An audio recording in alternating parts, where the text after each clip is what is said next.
trois bonnes raisons de voir ou revoir Le salaire de la peur d'Henri-Georges Clouzot, film français de 1953.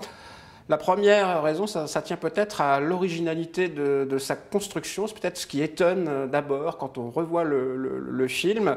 Avant que les deux camions ne prennent la route, il y a 1 heure de film qui est consacrée donc à une sorte de description quasi ethnologique d'ailleurs de la vie dans un petit village d'Amérique latine où Clouzot voilà, centre sur ses personnages, sur l'atmosphère. Petite ville d'Amérique latine qui a en fait été complètement reconstituée en Camargue, donc en France, et un résultat donc plus vrai que nature, qui avait d'ailleurs été salué dans les années 50 par André Bazin, grand critique de cinéma.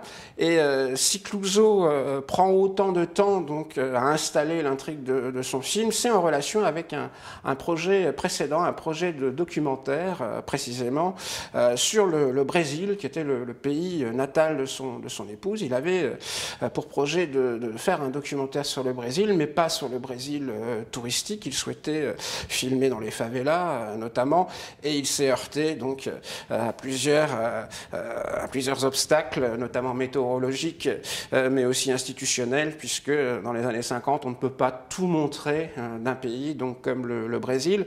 Et Le salaire de la peur porte la trace évidemment de ce projet donc avorté qui précède immédiatement la réalisation du film. Alors, qu'est-ce que tu attends?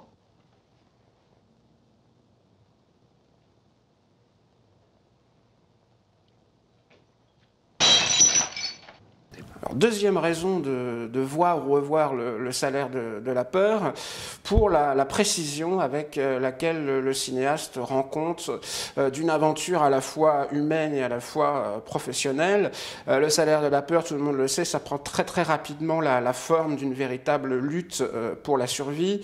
C'est un film sur le courage, sur la peur. C'est un film sur l'amitié, la solidarité, la discorde également. C'est un film sur l'espoir, sur la désespérance, et l'alliance entre ces deux camionneurs va prendre la forme d'une lutte contre les différents éléments naturels, l'eau, la terre, le feu, le pétrole, évidemment.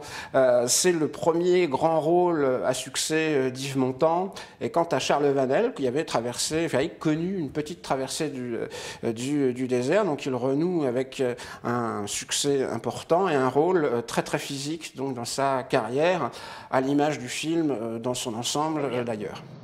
Ah, ça commence bien.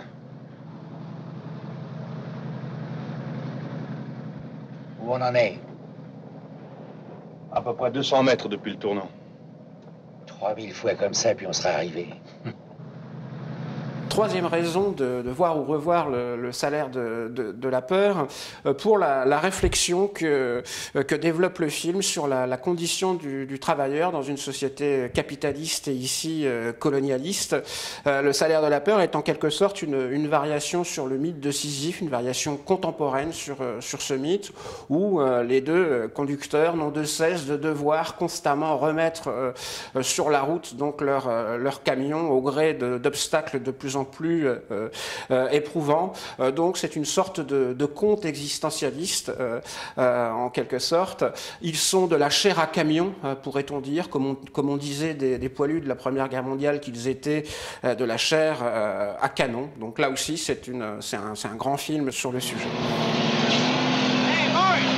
What are you doing here? Get out!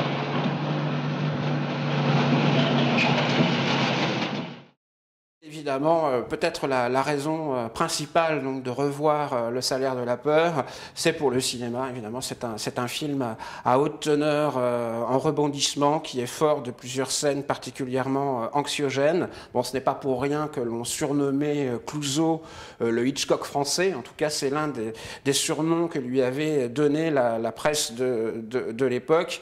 Et bon, c'est l'un des grands films du cinéaste que l'on a de cesse de redécouvrir. Et pour Clouzot, la décennie 50 sera la décennie prodigieuse avec Le salaire de la peur. Bon, plusieurs sollicitations vont émaner de toutes parts et notamment des États-Unis. Là, ça va comme ça! Ça va comme ça! Je t'ai dit au rat! Ça va comme